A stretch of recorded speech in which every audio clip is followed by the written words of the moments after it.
دوستان سلام، وقتتون بخیر. خب پذیرش به جو پارت داریم از بچه کرمان مدل 81. ماشین قراره فول باسه درجه گسش انجام بدیم. دور تا دور بدنه میزون میشه، مرتب میشه. ماشین کاملا دوستان نابوده دیگه، یعنی از لحاظ موج بدنه، آفتاب سوختگی، رنگ پریدگی، ترک بتونه، نامیزونی. قرار یه فول بازسازی برای خود رو انجام بدیم. داخلی هم که مثل همیشه نابود، اونجوری مشاهده کنید. با امید خدا استارت خدمات این خودرو از شنبه زده میشه. با ما همراه باشید. خب دوستان، این هم از پارس بچه‌های کرمان. داخل کابین کامپلت باز شد. خودرو منتقل میشه به اتاق صافکاری جهت صافکاری و تعویض قطعات بدنه، قسمتی که آسیب دیده است.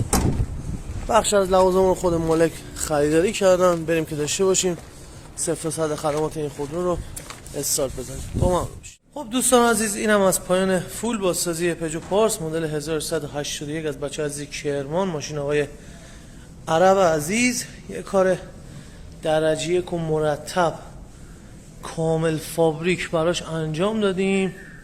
ماشین میزون و مرتب شد. فول رنگ‌آمیزی بدنه، فول سرامیک، شفافیت بدنه دوستان مشاهده کنید.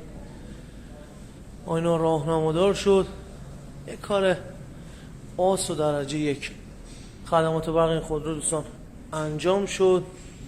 داخل کابین از مشکی قدیم به کرم سینی قدیم تغییر پیدا کرد. رودریاشو طرح جدید واسش بستیم به درخواست مالک.